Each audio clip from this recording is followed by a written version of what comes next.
We'll get started. Take it away. Thank you, Lisa. Good morning, everyone. Hello there. This is Xinli Wang. I'm currently teaching at the Maths Department of University of Manitoba. I moved here last September, and before that, I was teaching at Humboldt College and University of Toronto Mississauga campus. I loved the annual conference at OCMA, and I'm very happy that I got to know this community and got to know you all who share the same passion in math education. So in my talk today, I'm going to share some ideas about designing inclusive courses to support learning community. I like to turn this more to a conversation between you. Key any question you have in the chat in the talk, or just feel free to unmute yourself and ask any questions. Any input comments is welcome. Let's get started. So I'd like to first share some survey results that happened. One of the survey I wanted to share with you was done in fall last year, and the survey result was released in January this year. Another survey was done, in fact, this year in March. I'd like to just help us to look at where our students are and then see what kind of challenges they're meeting since everything shifted online in March 2020. And then as they have, I'd like to offer some ideas of course design that we instructors can do to help them learn better. And then in the end of the talk, I'll be sharing some tips and resources that you can take back with you and use whichever you think might be helpful for your future course design. Okay, so the first part, I'd like to share some data sharing consortium has, and the next one is going to from TopHat. So this is a survey that was done in fall 2020. They have received around 21,000 responses from 29 institutions, majority of them located in the States. But I do think the survey results here apply very well to Canadian institutions, colleges as well. The first question I'd like us to take a look is, how are our students feeling when things changed to online delivery mode? I would say based on this result, I'd say most of the things that we are doing as instructors are still working pretty well, and students adapted quite well in terms of having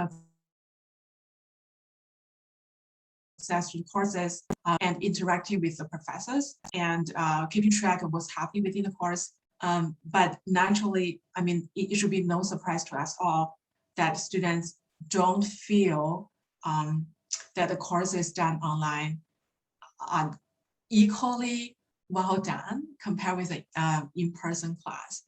Well, because there are certain elements or components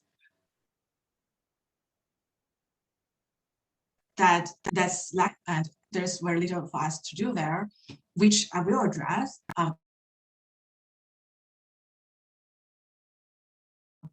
One of them to help students gain back the feeling of being part of a community, but the effort there should be intentional. It's not going to happen as natural as an in-person class. And then when students are asked whether they're satisfied about online classes for different perspectives, most of these are still quite positive. I would say the thing that we need to really be very intentional and put into a lot of thought is over here in the portion about online collaborative group activities, assignments, or projects.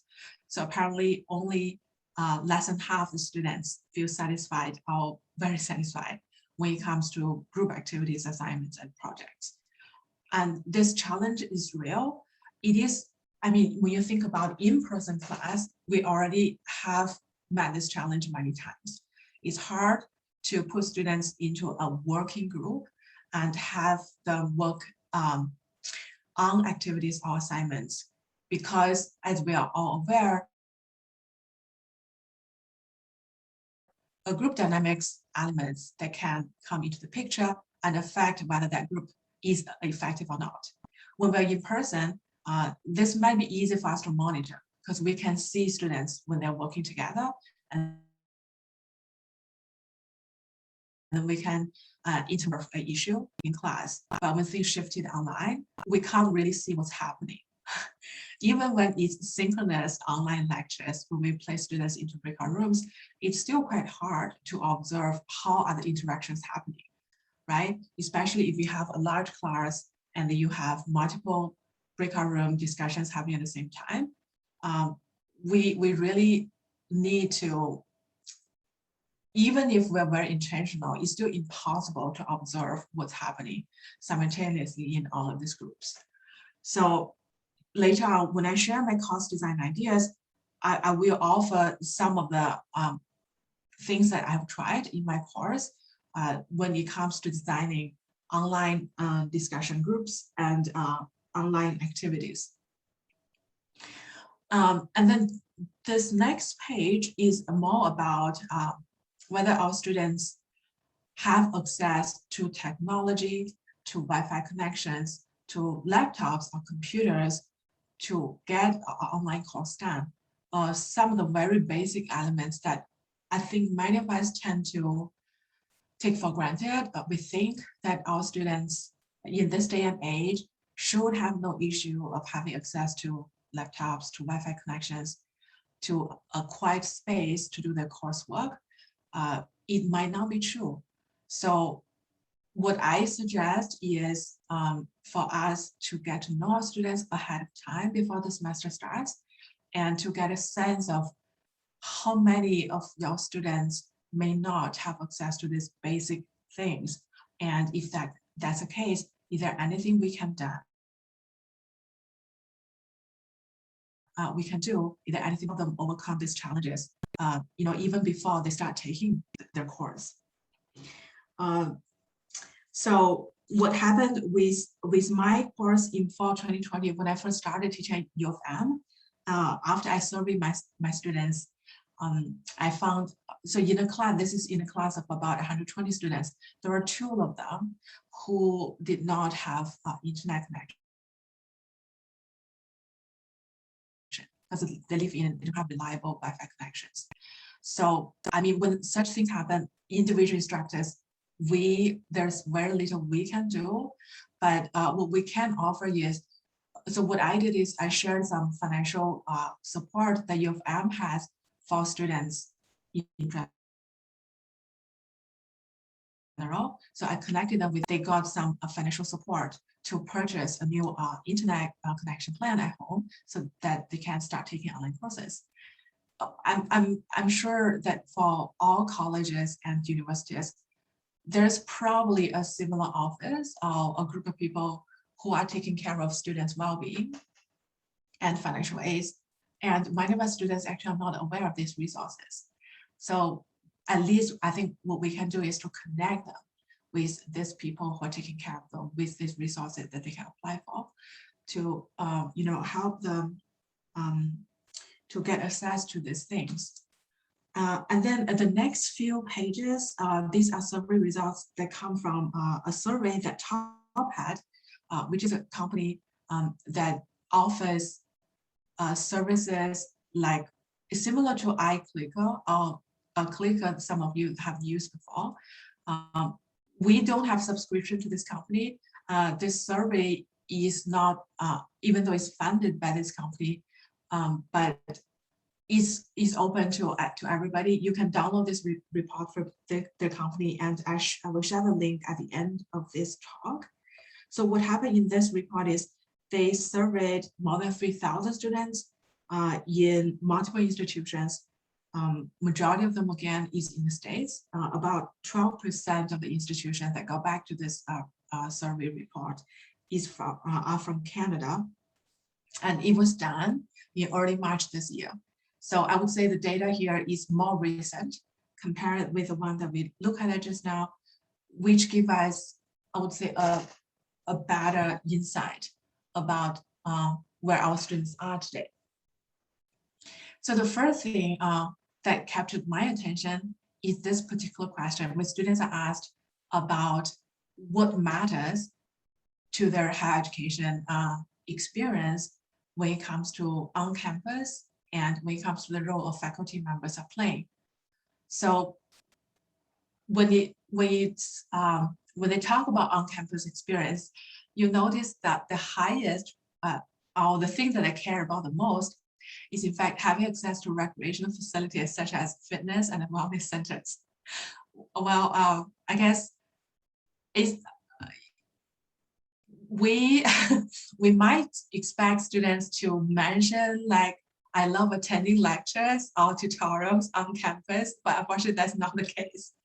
But I guess this is no surprise because this is where students really get to know each other, connect with each other, and form their own communities. Is out of class. But then when it comes to faculty's role, many students believe that faculty members providing feedback to ensure that students are successful academically matter a lot. And this is really where we come into the picture as individual instructors. Are we able to give students this kind of feedback? Do they have multiple opportunities to receive feedback?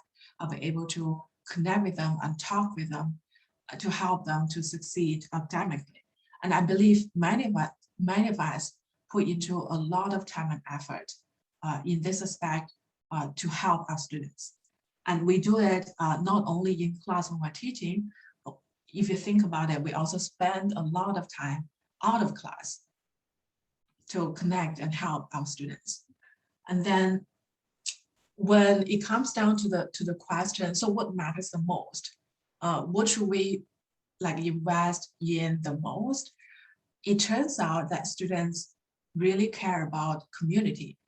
So when you survey the students who agree that the instructors create a sense of community and belonging in the classroom, the numbers in fact go up dramatically when it's compared with the average response for the whole student community when it comes to whether they would recommend the school to their friends or family members, whether they think they're engaged and motivated in the course inside and outside of class, and how they would rate the quality of the online learning experience, and where do they see the value of the higher education investment.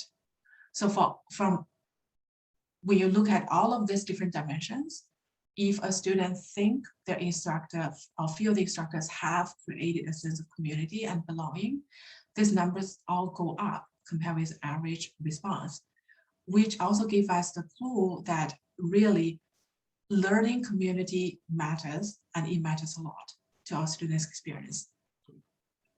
And then similarly, following up that question, students would appreciate a lot if they think the instructors are making regular use of activities during class that challenge them to apply what they have learned. So again, all of these dimensions, when you look at the response numbers, they go up. If students feel they're constantly challenged in class, if there are opportunities for students to be working on activities in class, which again give us some insight of course design. So the next part of my talk, I will be sharing some ideas and some things that I have tried in the past 2-3 semesters when it comes to course design ideas. And so I kind of break down the timeline into a few portions. There are certain things that I do before semester started. Usually these things happen about a week before a semester officially starts, before a course officially opens on learning management system. And then there are a bunch of things that I do. I make sure that they happen by the middle of the semester. And then we'll look at a few things that I have done by the end of the semester. And then by the time that the course is coming to a finishing line, if there's something that we could do. So again, when I'm thinking about designing a course, learning community is always my focus. especially after we shifted to online. I would say building a learning community where students can connect with each other and can connect with me becomes the top one priority. In fact, I think it even matters more than the content of the course. So if we think about it, if you want to include a new element to a course, the time we have is fixed. I mean, one semester is fixed. We have maybe 12 weeks for that semester. Maybe we have 3 hours per week. So when you want to introduce a new activity, when you want to introduce a new component to your course, you have to decide which element you want to take out, because you just can't keep adding in new things and without taking out anything that you did in the past, because we just don't have enough time to do everything.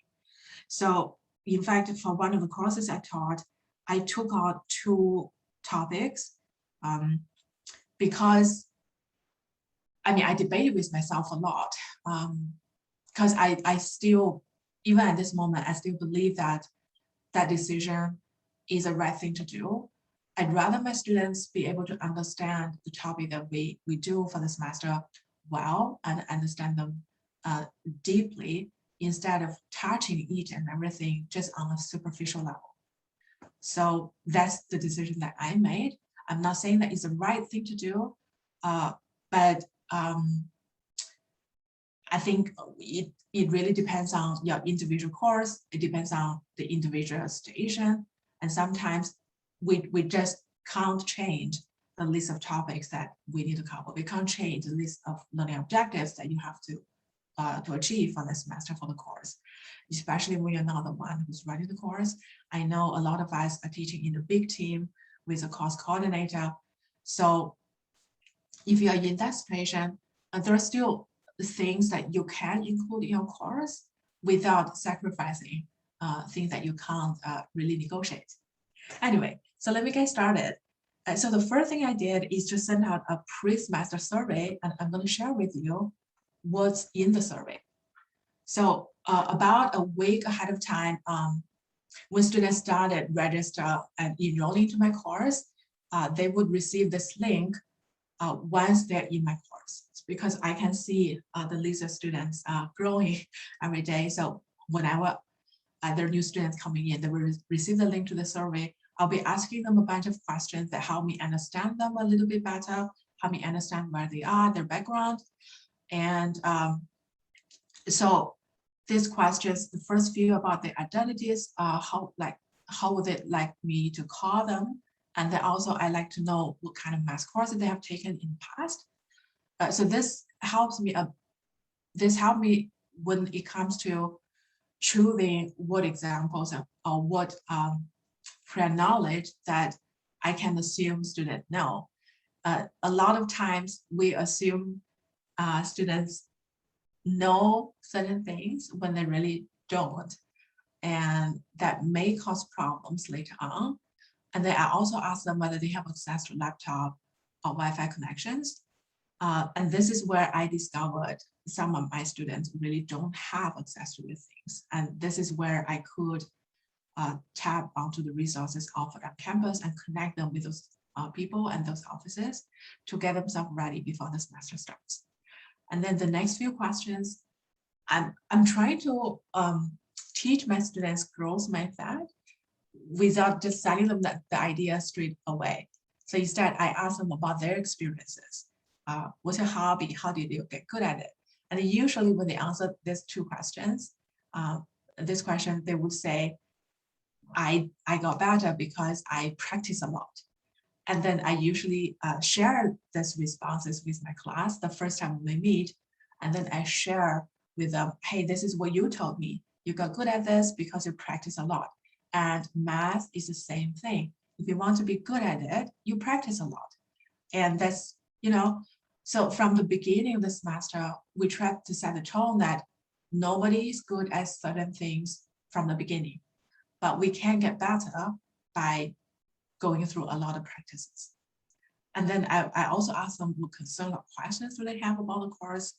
And this is the place where I can find out usually when they answer these questions, some of the responses are more general, more generic than what I imagined. But those responses actually give me more ideas when it comes to course design. So some of them worry that they may not have enough time to complete an assignment, or they worry that the test is too, the time that's given is too short, they can't finish writing the responses.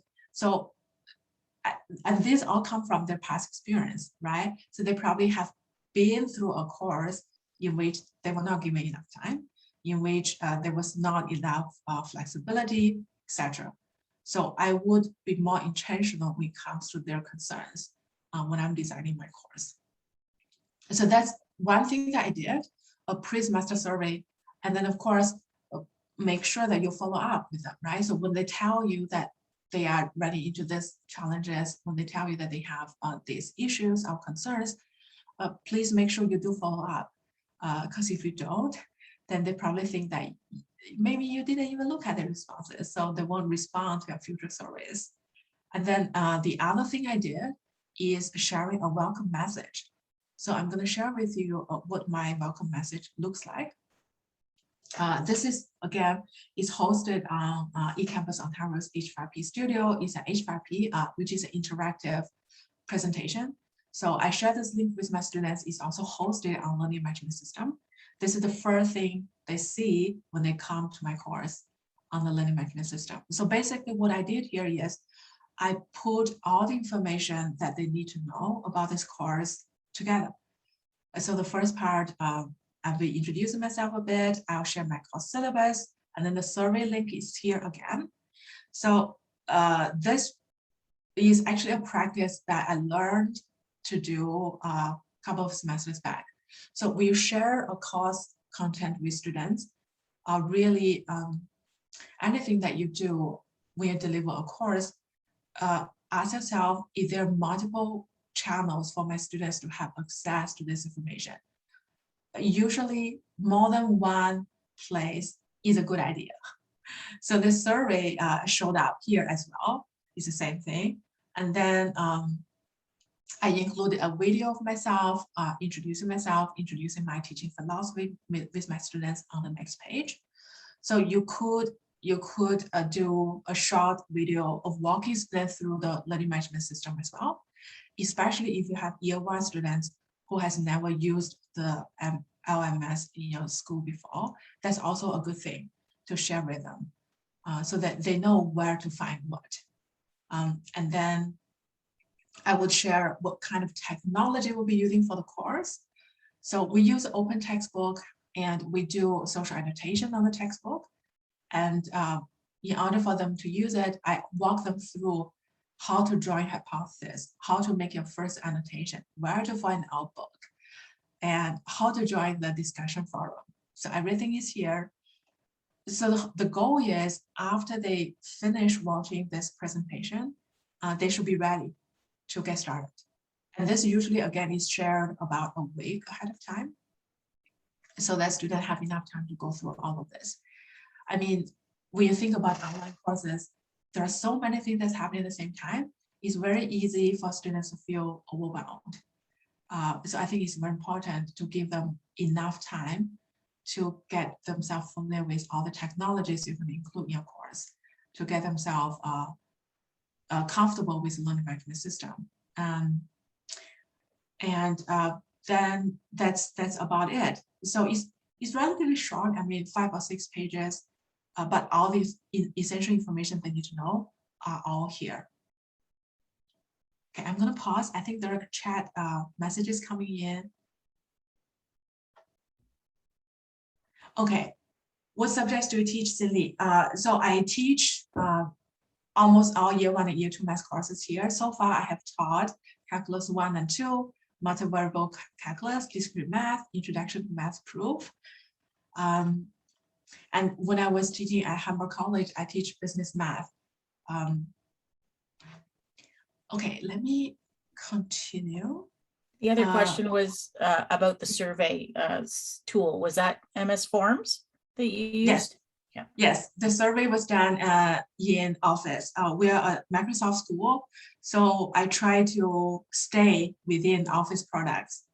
I didn't do a very good job of not overwhelming students with too many things in the first semester, and then I learned my lesson. So now almost everything is done within Microsoft platform. Even the discussion forum, so this is the one we used in 2024 semester, which is on Piazza. Unfortunately, this has shifted to a paid model. So I no longer use this, but having discussion forum set up is really, really helpful. Which is also the next bunch of things I want to share with you. Once the course starts rolling, we made full use of discussion forums. So what I told my students, email welcome message is, if you have any questions regarding the course content, please post a question in discussion forum first. Do not email me. I will not respond unless it's a personal question that we have to talk one-on-one. If not, post them on discussion forum. Because why? You are not the only one who has the same problem. There's probably a bunch of your classmates who want to ask the same thing. It also gives them the chance to interact with each other, to do some peer learning, and to form a community. If you see these numbers here, these are the number of posts that happened in this one semester and the different channels. So they use tags for different posts that they do. It might be, I would say, the workload of monitoring discussion forum might be a lot in the first 2 semesters, but in the first 2 weeks. But once students are comfortable with using it, because bear in mind, many of our students probably have never used it in the past, but once they get comfortable with it, it tends to, they tend to be able to take care of each other's questions and inquiries pretty well. And my job later on is to just, keep an eye on what's happening. Is there anything that I should address to the whole class happening here? Or is there from time to time, 1 or 2 posts you want to take off? Because one of the list of items I ask my students to pay attention to when they post on discussion forum is, do not post complete solution to a question. You're welcome to discuss a question, to share ideas, but I don't want to see a complete solution to say, an assignment problem or a task question. So sometimes they forget that, and then I need to, just be mindful and then take them off and then tell students, just message them here, hey, please remember, don't do that next time. But I would say the workload comes down dramatically once you pass the first 2 weeks. Okay. And then a social annotation is another thing that I experimented with my class. We use the platform that's called Hypothesis, is free. So once students register with them, they can start annotating on the textbook. And this is what it looks like. So this is the textbook that we were using for multivariable calculus course. And this is the comment that student made when they read the textbook. So for example, if they have a question or comment on this particular part of the text, they could choose it, they could just highlight, and then annotation tool such as Hypothesis would allow them to annotate. Maybe they could say, I don't get this. And then, and then once they post to our group, other students very likely would respond within a very short time frame.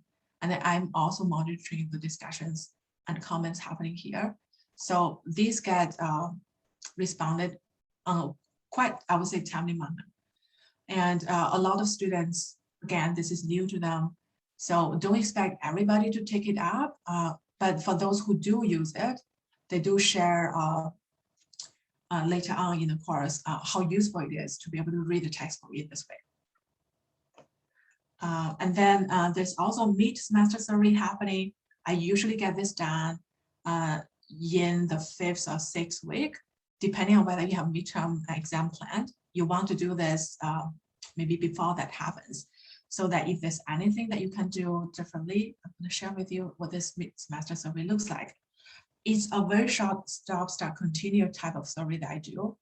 I know our students are overwhelmed with all the surveys they receive all the time. So I tell them, this is a very short one. All you need to tell me is 3 questions. what do you think I should do to improve your learning experience that I didn't, but I should start doing? And what do you think I should stop doing? And what's something that worked well that I should continue doing? These responses will give you a very good idea of what kind of elements you want to take out from your teaching and what worked really well. And what things you could do that students really hope to see, but you haven't done. And usually this, I share the response again with my class, and I share with them why why I do things that I do, and what suggestions I would incorporate in my future teaching. Because some of the suggestions from the response to the first question are very good ones.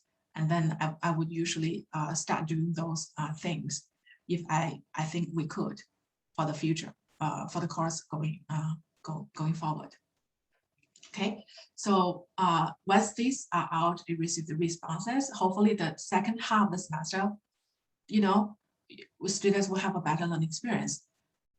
And then another thing I want to share with you is when it comes to assessment, I offered the choice of oral exam, not for everybody, for a subset of students. So what's this oral exam? Why is it here? Now, for one of the courses I teach, we have 3 planned tests with relatively heavy weightage. And I know that there will be students who miss those tests. We probably have all run into this situation from time to time. Hey, I'm so sorry, my internet is not working. I couldn't submit my solution. You know, all kinds of things which lead to them missing the test. Now, if that happens, what can we do? I don't have a makeup test. I mean, honestly, I don't have enough time to administer another test, and I also don't have time to come up with another complete new set of test paper. So what I tell my students is, if you miss a test due to any reason, you don't have to share your reason with me, but if you miss any test, please alert me within 24 hours, and then we'll schedule an oral test. So I will be meeting with you on Zoom or Teams, and then we'll talk. So I will be asking you questions about, you know, same topics that's covered in the test, and you will tell me during the oral exam, how would you solve them? What are your thoughts for the questions? And I do share a rubric with the students about how I'm going to grade their oral test responses. And, you know, by the end of 20, 30 minutes, they will know the score for the oral test. And that number there will replace their test result. So whichever they miss, we'll use this result here to replace that. And I find it worked quite well so far. I tried it. This is my first semester doing it. I usually receive anywhere between 2 to 6 requests after each test. But it's manageable. The workload there is manageable. And, you know, some students really, really appreciate this, having another choice, and appreciate this flexibility. You know, there are times that they didn't mean to miss a test, but life happens. So this is something that we could do to, I guess, manage their stress. And then another element that I usually include in my course is called community building activities. Now, this tied all the things that I talk about just now together. There are things happening on discussion forum. There are things happening on hypothesis. And so I tell my students, if you contribute to any of these activities that's happening online, you can earn something that's called CBA, Community Building Activity point. And then you can accumulate these points throughout the semester. And then by the end, they will turn to bonus point. So they can submit a proof of what they have done to our learning management system by just, you know, upload a picture. And then every week, I would go through the submissions and then assign this bonus points. And by the end, like they can accumulate certain numbers, and then that would turn to bonus points. They're pretty happy doing this. I mean, it's not something additional they have to do, because it's something that they have already done. They have already posted on discussion forum. They have already answered the PS questions on hypothesis. So all I'm asking them to do is, hey, give me the proof, so you can earn this bonus points. And then by the end of the semester, we tend to do a group reflection together by the last section. So they would be reflecting on their experience, and I will also be reflecting on my experience together with my students. Give us a space, an opportunity to, have a conversation about how the semester goes.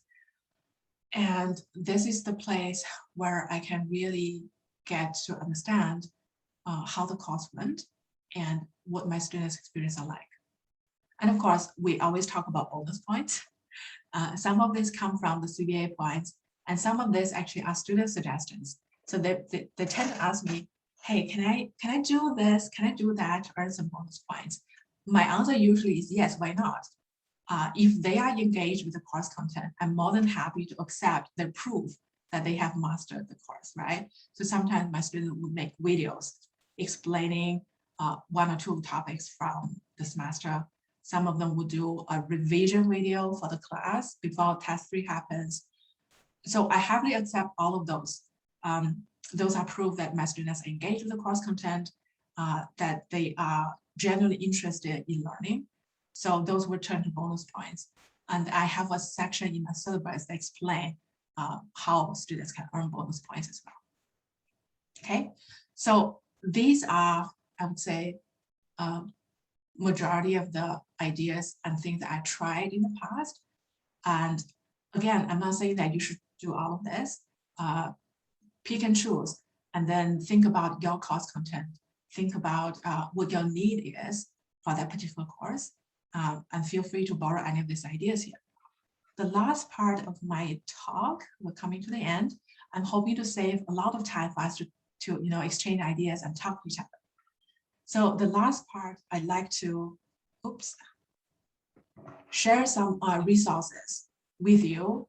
So where can you find resources to help you get started? Sorry, I think I pressed the wrong button.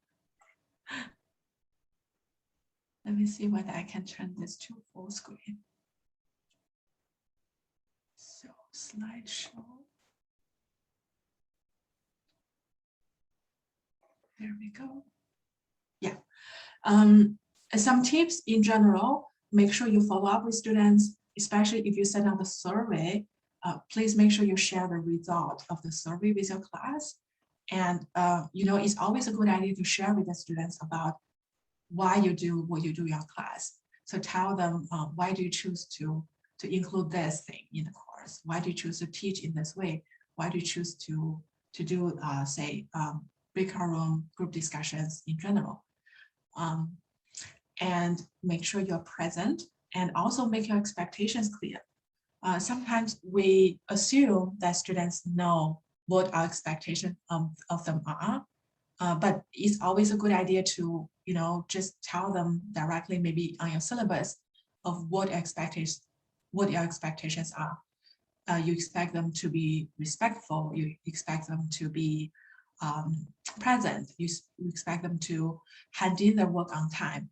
So all of this, you can spell them out. You could also tell them what they can expect you to do. Like, I will tell my students, you can expect me to respond to your inquiries, emails within 48 hours. But I'm not gonna respond over the weekend. Saturday and Sunday, I purposely chose to not open up my email to give myself, a break so that I can be present when Monday starts.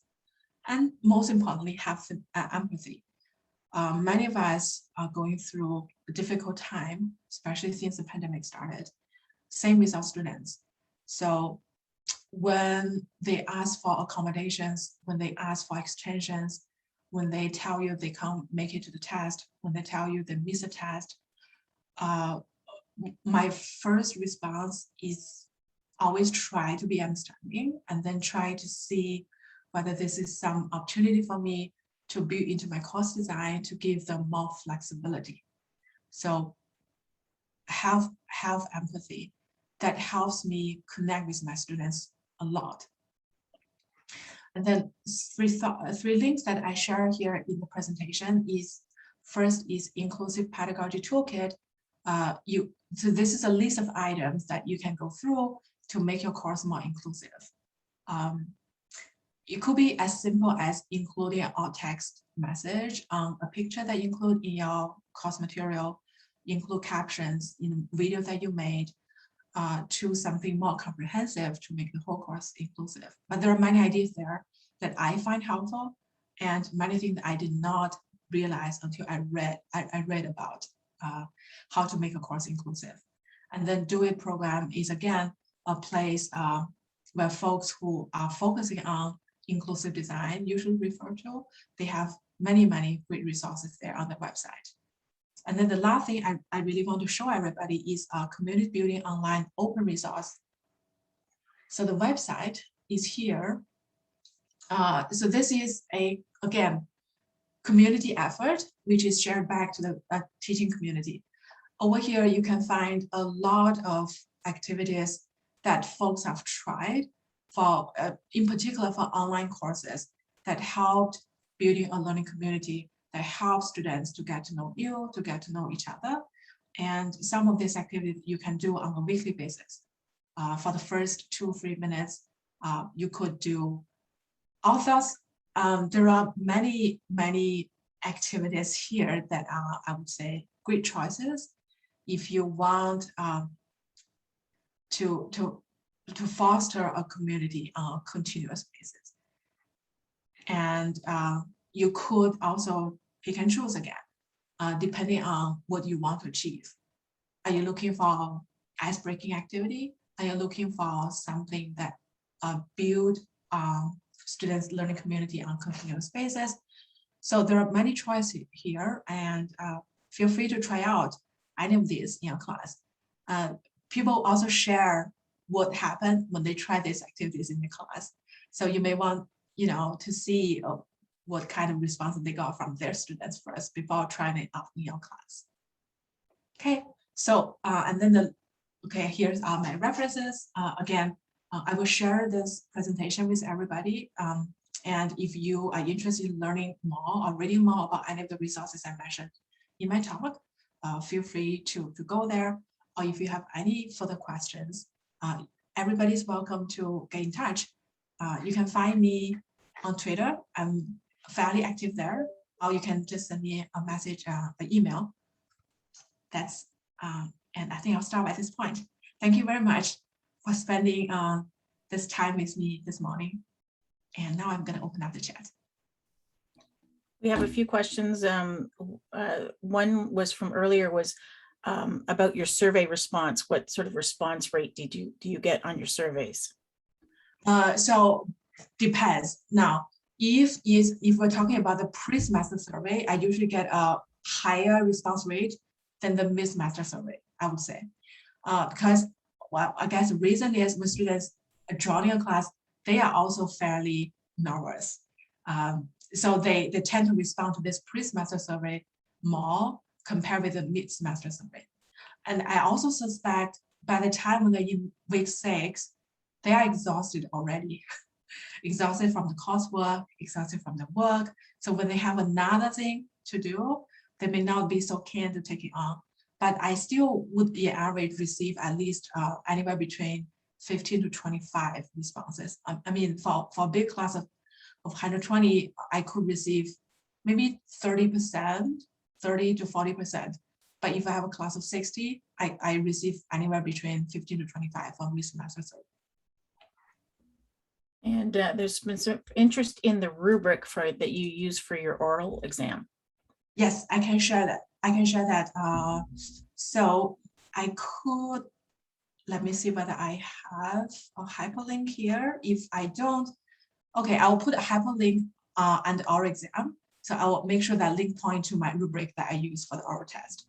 It's again something that I used. It's an open education resource that some other folks have published and put online. So I borrowed that rubric for my oral test.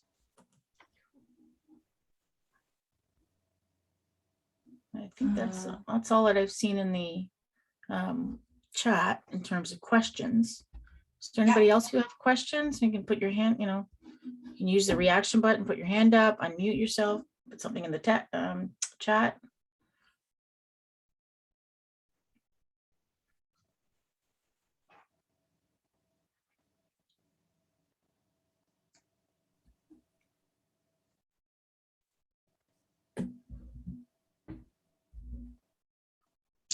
any students who have concerns about accessibility? This is a very good question. Okay, so first of all, I don't have individual students coming to me asking me to make my course more accessible, but I do receive, first of all, accommodation letters from SAS office. So for those students, there's a list of specific things I need to do in terms of my course materials. But also, I think it's important for us when we first start thinking about the course material, thinking about what we want to present to our class, to have this mind, to have this perspective in mind. How accessible is my course content? Because the last thing you want to happen is you made all of these videos, you made all those documents, and then SAS office came back to you, hey, you have a student in your class and your course materials are not accessible, you have to redo them. We don't ever want to be in that situation. So I would say the best practice is just assume that you have a student who needs accessibility, who have accessibility need. And if that's the case, how could you make sure that your materials are accessible? So for me, I try to, first of all the videos I post out there have captions. I mean, I'm fortunate in the sense that we have a team of education developers at U of M who takes care of this job for us. So I send my videos to them. They'll send it to a third party, outsourcing them to get the captions done. And then the SRT file will come back to me in a week, and then I'll upload them to YouTube together with the video I make. So if you are ever going to publish any videos as your course content, even if you don't have the service, you can also use the auto captioning function on YouTube, but make sure that you go in there and then check, because especially for math content, the auto captioning usually doesn't work very well. Yeah. Got a few great comments. Norm wants to sign up for your course now. Thank you. You're welcome to at least observe my course. I often wonder, when everybody's online, why do we have a community of peer observing thing happening? Because it's so easy for us to just hop into each other's course and then see what's happening within the course, right? All it takes is to add your email address to my course. Yeah, but maybe it's happening somewhere. Maybe we can start it. Okay, here's another question. Any students voice concern that the course is too technology advanced for them? That's right. So yes, it happened. It happened in fall semester 2020. So we have a student evaluation happening at the end of the semester. Probably everybody of us has it. And then in one of the comments that I received, there was a concern. This course is so confusing. There are so many things. I don't know where to find what. And I don't blame my students because in that particular semester, we had at least 4 platforms happening. So this semester is much better in the sense that I only have Teams. So everything is now on Teams. I'm going to show you. Am I still sharing my screen, Lisa? Can you see my Teams page now? Yep. Okay. Yes. So for this semester, I put everything in Teams. This is one of the courses I'm teaching right now. And then you can see how many channels we have. So this replaced the discussion forum. So all discussions now happening in these channels, depending on what they're about. And also there's a class notebook. So now all my class notes go there to OneNote. Students can make copies of them automatically once they join this class. And we also have under the channel general, all the course materials are hosted here. So these are some bunch of screenshots my student posted. Sometimes they're just lessons, but my stuff are all under this folder. So anything related to the course can be found here. And then of course, we still have learning management system. So these are the 2 channels that students can get access to the same kind of material. So it is important to keep in mind of how many things you have happening in your course. You don't want to overwhelm them. And if there are like, hey, I really think this tool is great, I really want to include it, make sure you give students plenty of time to practice and get comfortable with. So, best thing you can do, once class starts, I'm going to show you this is one thing that's happening in the course. This is another platform we use. This is another one, and this is the reason why we have them. So those will help you kind of avoid from having a student who's confused till the end of the semester, and put that comment in your student evaluation form. Since this change, did you notice how it's confusion? I think it helps because this is really the only place that we hung out on Teams. Everything is on Teams. Did you do your lessons through, like your lectures through Teams, or did you use Zoom? No, I still do my synchronous lectures on Zoom. Yeah. So Teams, we do have this meeting button. So students use this a lot. If you notice, I have a lot of private channels happening here. I broke down my class into, in fact, 16 groups. So each group has their own private channel. When they want to chat with each other, or when they want to have a video meeting quickly, they use the meeting function in Teams. So this is the button they can press, and then they can meet right away. No link needs to be created. But for my class, like I meet them twice every week, Wednesday and Friday. We still meet over Zoom because I like the annotation function, and I also like the whiteboard in Zoom. When they send to breakout room, they can also use the whiteboard there. So we don't have to include a third-party whiteboard thing.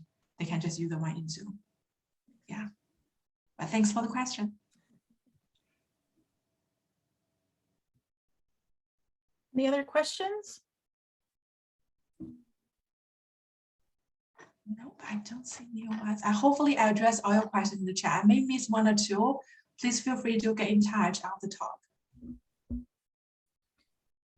Are you going to then send your PowerPoint to Maria to just Yes, to share? once I add the hyperlink to the oral test rubric, I'll send it over. Okay. Thank you. That's great. Thank you everybody for coming. This has been wonderful. It's always, you always find new ideas that can be used. There's always little tidbits of things. Even if you think you're doing everything right, there's always something you can learn. Thanks, everybody. It's wonderful. Enjoy the rest of the conference. Have a good lunch, everyone.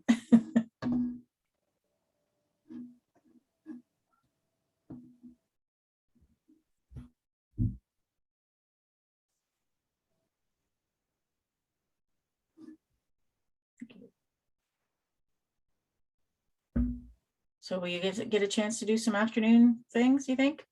Yes, so this afternoon I see at least 2 talks I want to go. So I'm going to attend those talks. And we have a book club meeting at 3 o'clock here, which is for over there. Yeah. So All that's right. the plan for Well, the rest of great. the day. Thank you, Have a Lisa. good rest of the day. Bye. Okay, bye.